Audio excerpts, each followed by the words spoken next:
Good morning students. अज आपां करना है प्रिंसीपल्स ऑफ पंजाबी टीचिंग मात भाषा सिक्ख्या दे सिद्धांत। ਤਾਂ ਮਾਤ ਭਾਸ਼ਾ ਸਿਖਾਉਣ ਦੇ ਲਈ ਇੱਕ ਅਧਿਆਪਕ ਨੂੰ ਜ਼ਰੂਰੀ ਹੈ ਕਿ ਉਹ ਬੱਚਿਆਂ ਦੀ ਰੁਚੀ ਅਤੇ ਯੋਗਤਾਵਾਂ ਨੂੰ ਧਿਆਨ ਦੇ ਵਿੱਚ ਰੱਖ ਕੇ ਹੀ ਕੋਈ ਅਜਿਹੀ ਯੋਜਨਾ ਬਣਾਵੇ ਜਿਸ ਦੇ ਨਾਲ ਵਿਅਕਤੀ ਹੈ ਜਿਹੜਾ ਵਿਦਿਆਰਥੀ ਹੈ ਉਹ ਸਹੀ ਤਰੀਕੇ ਨਾਲ ਅਤੇ ਵਧੀਆ ਸਿੱਖ ਸਕੇ। ਤਾਂ ਜਿਹੜੀ ਭਾਸ਼ਾ ਹੈ ਮਾਤ ਭਾਸ਼ਾ ਹੈ ਉਹ ਬੱਚਾ ਕੁਦਰਤੀ ਵਾਤਾਵਰਨ ਦੇ ਵਿੱਚ ਰਹਿ ਕੇ ਹੀ ਜਿਹੜੀ ਵਧੀਆ ਤਰੀਕੇ ਨਾਲ ਅਨੁਕਰਨ ਭਾਵ ਨਕਲ ਦੀ ਵਿਧੀ ਦੁਆਰਾ ਵਧੀਆ ਸਿੱਖ ਸਕਦਾ ਹੈ। ਤਾਂ ਇਸ ਤਰ੍ਹਾਂ ਜ਼ਰੂਰੀ ਹੈ ਕਿ ਅਧਿਆਪਕ ਉਸ ਨੂੰ ਅਜਿਹੇ ਮੌਕੇ ਪ੍ਰਦਾਨ ਕਰੇ ਜਿਸ ਦੇ ਨਾਲ ਵਿਦਿਆਰਥੀ ਕੁਦਰਤੀ ਰੂਪ ਦੇ ਵਿੱਚ ਅਨੁਕਰਨ ਦੁਆਰਾ ਵਧੀਆ ਮਾਤ ਭਾਸ਼ਾ ਸਿੱਖ ਸਕੇ ਅਤੇ ਆਪਣਾ ਵਿਕਾਸ ਕਰ ਸਕੇ। ਤਾਂ ਇਸ ਤਰ੍ਹਾਂ ਇਸ ਮਾਤ ਭਾਸ਼ਾ ਨੂੰ ਸਿੱਖਣ ਦੇ ਅਲੱਗ-ਅਲੱਗ ਸਿਧਾਂਤ ਨੇ। ਸੁਭਾਵਿਕਤਾ ਦਾ ਸਿਧਾਂਤ। ਸੁਭਾਵਿਕਤਾ ਦਾ ਸਿਧਾਂਤ ਦੇ ਵਿੱਚ ਕੀ ਹੈ ਕਿ ਭਾਸ਼ਾ ਹੈ ਸਾਡਾ ਜਿਹੜਾ ਕਮਾਇਆ ਹੋਇਆ ਧਨ ਹੈ, ਭਾਵ ਸਾਨੂੰ ਇਹ ਸ਼ਕਤੀ ਹੈ ਜਿਹੜੀ ਉਹ ਕੁਦਰਤ ਵੱਲੋਂ ਪ੍ਰਵਾਨ ਕੀਤੀ ਗਈ ਹੈ।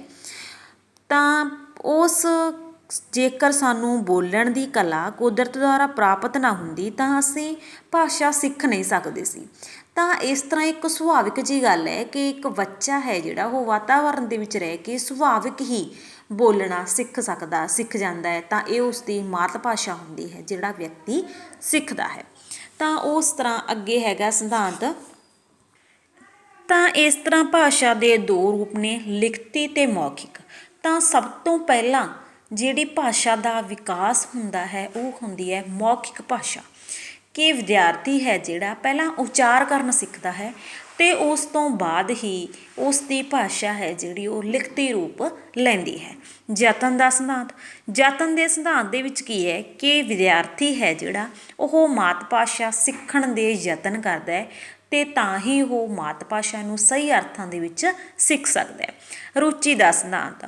ਹੁਣ ਰੁਚੀ ਦੇ ਸਿਧਾਂਤ ਦੇ ਵਿੱਚ ਕੀ ਹੈ ਕਿ ਮਾਤ ਭਾਸ਼ਾ ਦੇ ਅਧਿਆਪਕ ਲਈ ਜ਼ਰੂਰੀ ਹੈ ਕਿ ਉਹ ਜਿਹੜਾ ਪਾਠ ਬੱਚੇ ਨੂੰ ਪੜ੍ਹਾ ਰਿਹਾ ਹੈ ਉਹ ਬੇਰੁੱਖਾ ਨਾ ਹੋਵੇ, ਉਹ ਬੱਚੇ ਦੇ ਇੰਟਰਸਟ ਦੇ ਅਕੋਰਡਿੰਗ ਹੋਵੇ। ਤਾਂ ਹੀ ਜਿਹੜੇ ਛੋਟੇ ਬੱਚੇ ਨੇ ਤਾਂ ਉਹਨਾਂ ਦੀਆਂ ਜਿਹੜੀਆਂ ਬੁੱਕਸ ਹੁੰਦੀਆਂ ਨੇ ਤਾਂ ਉਸ ਦੇ ਵਿੱਚ ਕਿਸ ਤਰ੍ਹਾਂ ਜਿਹੜੀਆਂ ਕਲਰਡ ਪਿਕਚਰਸ ਵਗੈਰਾ ਹੁੰਦੀਆਂ ਨੇ ਜਿਸ ਦੇ ਨਾਲ ਵਿਦਿਆਰਥੀ ਹੈ ਜਿਹੜਾ ਉਹ ਉਸ ਨੂੰ ਰੁਚੀ ਦੇ ਨਾਲ ਪੜ੍ਹਦਾ ਹੈ। ਤਾਂ ਇਸ ਤਰ੍ਹਾਂ ਰੁਚੀ ਵਿਦਿਆਰਥੀ ਦੇ ਲਈ ਰੁਚੀ ਭਾਵ ਉਸ ਦਾ ਇੰਟਰਸਟ ਹੋਣਾ ਜ਼ਰੂਰੀ ਹੈ ਤਾਂ ਹੀ ਉਹ ਮਾਤ ਭਾਸ਼ਾ ਸਹੀ ਸਿੱਖ ਸਕਦਾ ਹੈ। ਕਿਰਿਆਸ਼ੀਲਤਾ ਦਾ ਸਿਧਾਂਤ। ਬੱਚੇ ਜਨਮ ਤੋਂ ਹੀ ਕਿਰਿਆਸ਼ੀਲ ਹੁੰਦੇ ਨੇ। ਤਾਂ ਜਿਵੇਂ ਵਿਦਿਆਰਥੀ ਛੋਟਾ ਹੁੰਦਾ ਛੋਟਾ ਬੱਚਾ ਹੈ ਜਿਹੜਾ ਉਹ ਅਨੇਕਾਂ ਤਰ੍ਹਾਂ ਦੀਆਂ ਕਿਰਿਆਵਾਂ ਕਰਦਾ, ਉਹ ਖੇਡਦਾ ਹੈ, ਕੁੱਦਦਾ ਹੈ, ਹੱਸਦਾ ਹੈ। ਤਾਂ ਉਸੇ ਤਰ੍ਹਾਂ ਇਹ ਵੀ ਜਿਹੜੀ ਇਸ ਮਾਤ ਭਾਸ਼ਾ ਬੋਲਣ ਅਤੇ ਸਿੱਖਣ ਦੀ ਜਿਹੜੀ ਗੱਲ ਹੈ ਉਹ ਵੀ ਉਸਦੀ ਕਿਰਿਆਸ਼ੀਲਤਾ ਉਸਦੀ ਐਕਟੀਵਿਟੀ ਦੇ ਨਾਲ ਸੰਬੰਧ ਰੱਖਦੀ ਹੈ। ਅਭਿਪ੍ਰੇਰਨਾ ਹੁੰਦਾ ਮੋਟੀਵੇਸ਼ਨ, ਕਿ ਵਿਅਕਤੀ ਨੂੰ ਮੋਟੀਵੇਟ ਕੀਤਾ ਜਾਂਦਾ ਹੈ ਮਾਤ ਭਾਸ਼ਾ ਸਿੱਖਣ ਦੇ ਲਈ ਤਾਂ ਉਹ ਜਲਦੀ ਸਿੱਖ ਜਾਂਦਾ ਹੈ। ਤਾਂ ਬੱਚਾ ਜਦੋਂ ਉਹ ਪ੍ਰੇਰਿਤ ਹੁੰਦਾ ਹੈ ਤਾਂ ਉਹ ਆਪਣੇ ਆਪ ਕਿਰਿਆਸ਼ੀਲ ਹੁੰਦਾ। ਜਦੋਂ ਉਸਨੂੰ ਅੰਦਰੂਨੀ ਆਪਦੇ ਆਪ ਸਿੱਖਣ ਦੀ ਉਸਦੇ ਅੰਦਰ ਇੱਛਾ ਪੈਦਾ ਹੁੰਦੀ ਹੈ ਤਾਂ ਉਹ ਜਲਦੀ ਸਿੱਖ ਜਾਂਦਾ ਹੈ। ਨਿਸ਼ਚਿਤ ਉਦੇਸ਼ ਅਤੇ ਪਾਠ ਸਮੱਗਰੀ ਦਾ ਸਿਧਾਂਤ, ਕਿ ਜਿਹੜਾ ਪਾਠ ਹੈ ਪਾਠ ਸਮੱਗਰੀ ਹੈ ਉਹ ਵਿਅਕਤੀ ਦੀਆਂ ਰੁਚੀਆਂ ਅਤੇ ਯੋਗਤਾ ਦੇ ਅਨੁਕੂਲ ਹੈ ਤਾਂ ਵੀ ਜਿਹੜਾ ਵਿਦਿਆਰਥੀ ਹੈ ਉਹ ਜਲਦੀ ਸਿੱਖ ਜਾਂਦਾ ਹੈ। ਲਿਖਤ ਕਾਰਜ ਤੋਂ ਪਹਿਲਾਂ ਮੌਖਿਕ ਕਾਰਜ ਦੇ ਸਿਧਾਂਤ। ਦੇਖੋ ਵਿਦਿਆਰਥੀ ਛੋਟਾ ਬੱਚਾ ਹੈ ਜਿਹੜਾ ਉਹ ਪਹਿਲਾਂ ਬੋਲਣਾ ਸਿੱਖਦਾ ਤਾਂ ਉਸ ਤੋਂ ਬਾਅਦ ਹੀ ਉਹ ਲਿਖਣਾ ਸਿੱਖਦਾ। ਤਾਂ ਇਹ ਜ਼ਰੂਰੀ ਹੈ ਕਿ ਮਾਤ ਭਾਸ਼ਾ ਦੇ ਅਧਿਆਪਕ ਲਈ ਇਹ ਜ਼ਰੂਰੀ ਹੈ ਕਿ ਉਹ ਬੱਚੇ ਨੂੰ ਲਿਖਣ ਸਿਖਾਉਣ ਤੋਂ ਪਹਿਲਾਂ ਉਸ ਨੂੰ ਉਚਾਰ ਕਰਨਾ ਜਿਹੜਾ ਉਹ ਸਹੀ ਤਰੀਕੇ ਨਾਲ ਸਿਖਾਵੇ। ਉਸ ਤੋਂ ਅੱਗੇ ਲਿਖਣ ਅਤੇ ਬੋਲਣ ਦੇ ਵਿੱਚ ਸੁਮੇਲਤਾ, ਭਾਵ ਜੇ ਅਸੀਂ ਉਚਾਰ ਕਿਸੇ ਹੋਰ ਤਰੀਕੇ ਨਾਲ ਕਰ ਰਹੇ ਹਾਂ ਅਤੇ ਉਸ ਨੂੰ ਲਿਖ ਕਿਸੇ ਹੋਰ ਤਰੀਕੇ ਨਾਲ ਰਹੇ ਹਾਂ ਤਾਂ ਉਸ ਦੇ ਵਿੱਚ ਗਲਤੀਆਂ ਅਤੇ ਤਰੁੱਟੀਆਂ ਨੇ ਜਿਹੜੀਆਂ ਉਹ ਪੈ ਜਾਂਦੀਆਂ ਨੇ। ਤਾਂ ਇਸ ਤਰ੍ਹਾਂ ਲਿਖਣ ਅਤੇ ਬੋਲਣ ਦੇ ਵਿੱਚ ਸੁਮੇਲਤਾ ਹੈ ਜਿਹੜੀ ਉਹ ਹੋਣੀ ਬਹੁਤ ਜ਼ਰੂਰੀ ਹੈ। ਬੋਲ ਚਾਲ ਦਾ ਸਿਧਾਂਤ। ਭਾਸ਼ਾ ਸਿੱਖਣ ਅਤੇ ਉਸ ਵਿੱਚ ਮੁਹਾਰਤ ਹਾਸਲ ਕਰਨ ਦੇ ਲਈ ਬੋਲ ਚਾਲ ਦਾ ਬਹੁਤ ਮਹੱਤਵ ਹੈ।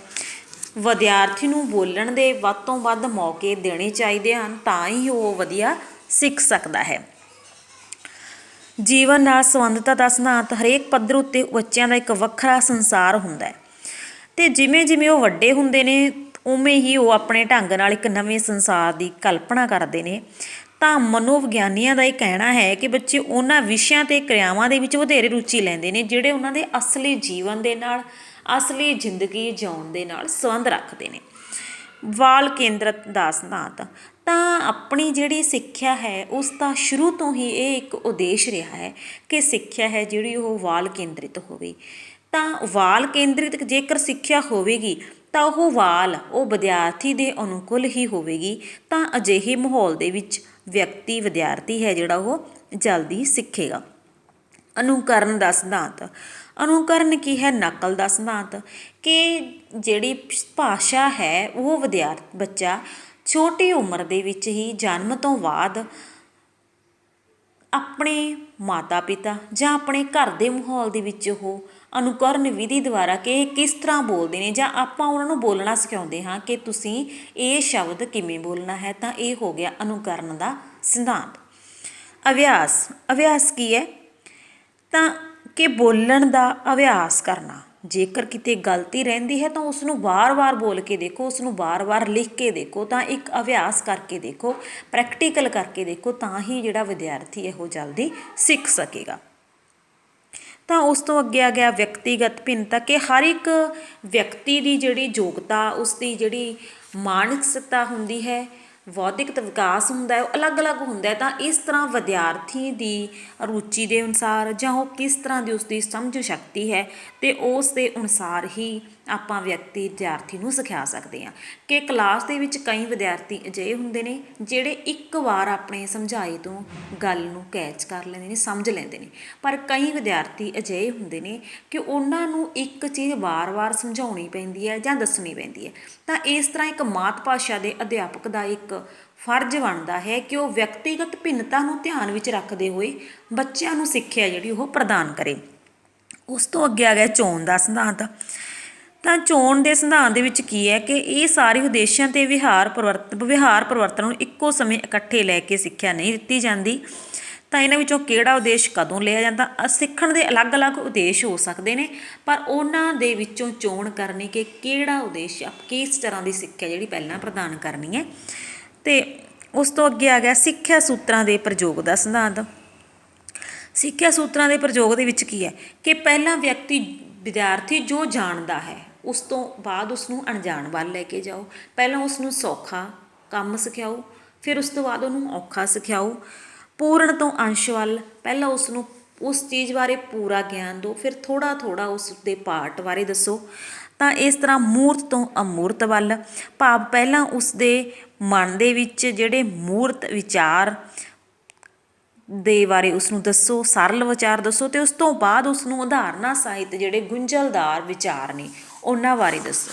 ਤਾਂ ਇਸ ਤਰ੍ਹਾਂ ਮਨੋਵਿਗਿਆਨ ਤੋਂ ਤਾਰਕਿਕ ਵੱਲ, ਕਿ ਪਹਿਲਾਂ ਵਿਦਿਆਰਥੀ ਦੀ ਰੁਚੀਆਂ ਦਾ ਧਿਆਨ ਰੱਖੋ ਅਤੇ ਉਸ ਤੋਂ ਬਾਅਦ ਉਸਨੂੰ ਜਿਹੜਾ ਤਾਰਕਿਕ ਗਿਆਨ ਹੈ ਉਹ ਪ੍ਰਦਾਨ ਕਰੋ। ਅਤੇ ਉਸ ਤੋਂ ਅੱਗੇ ਆਪਣੇ ਕੋਲ ਆ ਗਿਆ ਮਾਤ ਭਾਸ਼ਾ ਸਿੱਖਿਆ ਵਿੱਚ ਸਿਧਾਂਤਾਂ ਦੀ ਲੋੜ ਅਤੇ ਮਹੱਤਤਾ। ਦੇਖੋ, ਭਾਸ਼ਾ ਸਿੱਖਣ ਦੇ ਲਈ ਇੱਕ ਟਰਾਇੰਗਲ ਦੀ ਜਿਹੜੀ ਇਹਨਾਂ ਨੇ ਸ਼ੇਪ ਹੈ ਉਹ ਦਿੱਤੀ ਹੈ। ਉਸ ਦੇ ਵਿੱਚ ਕੀ ਹੈ ਕਿ ਵਿਦਿਆਰਥੀ, ਮਾਤ ਭਾਸ਼ਾ ਦਾ ਜਿਹੜਾ ਵਿਦਿਆਰਥੀ ਹੈ ਉਸ ਨੂੰ ਸਿਖਾਉਣ ਦੇ ਲਈ ਜਿਹੜੀ ਤਿੰਨ ਤਰ੍ਹਾਂ ਦੀ ਜਿਹੜੀ ਆਪਾਂ ਨੂੰ ਤਿੰਨ ਚੀਜ਼ਾਂ ਨੇ ਜਿਹੜੀਆਂ ਉਹ ਮੇਨ ਨੇ। ਸਭ ਤੋਂ ਪਹਿਲਾਂ ਤਾਂ ਦੇਖੋ ਅਧਿਆਪਕ, ਵਿਦਿਆਰਥੀ, ਭਾਸ਼ਾ, ਇਹ ਤਿੰਨ ਚੀਜ਼ਾਂ ਦਾ ਹੋਣਾ ਜ਼ਰੂਰੀ ਹੈ। ਤਾਂ ਇਹਨਾਂ ਦੇ ਨਾਲ ਪਾਠਕ੍ਰਮ, ਪਾਠ ਸਹਾਇਕ ਸਮੱਗਰੀ, ਸਿਧਾਂਤ ਅਤੇ ਵਿਧੀਆਂ। ਸਿਧਾਂਤ ਅਤੇ ਵਿਧੀਆਂ ਕਿ ਅਧਿਆਪਕ ਹੈ ਜਿਹੜਾ ਉਹ ਕਿਹੋ ਜਿਹੀ ਵਿਧੀਆਂ ਦਾ ਪ੍ਰਯੋਗ ਕਰਕੇ ਬੱਚੇ ਨੂੰ ਸਿਖਾ ਰਿਹਾ ਹੈ। ਪਾਠ ਸਹਾਇਕ ਉਪਕਰਨ, ਭਾਵ ਉਹ ਕਿਹੋ ਜਿਹੀ ਸਮੱਗਰੀ ਵਰਤ ਰਿਹਾ ਹੈ ਬੱਚਿਆਂ ਨੂੰ ਸਿਖਾਉਣ ਦੇ ਲਈ। ਤਾਂ ਇਹ ਪਾਠ ਸਹਾਇਕ ਸਮੱਗਰੀ ਹੁੰਦੀ ਹੈ। ਜਿਵੇਂ ਆਪਾਂ ਜਦੋਂ ਕੋਈ ਚੀਜ਼ ਸਿੱਖ ਰਹੇ ਹਾਂ ਤਾਂ ਆਪਾਂ ਉਸ ਸਮੇਂ ਬਲੈਕ ਬੋਰਡ ਯੂਜ਼ ਕਰਦੇ ਹਾਂ ਜਾਂ ਕੋਈ ਮਾਡਲ ਯੂਜ਼ ਕਰਦੇ ਹਾਂ, ਤਾਂ ਕੋਈ ਚਾਰਟ ਯੂਜ਼ ਕਰਦੇ ਹਾਂ, ਤਾਂ ਇਹ ਕੀ ਹੁੰਦਾ ਹੈ, ਪਾਠ ਸਹਾਇਕ ਸਮੱਗਰੀ ਦੇ ਵਿੱਚ ਸ਼ਾਮਲ ਹੁੰਦਾ ਹੈ।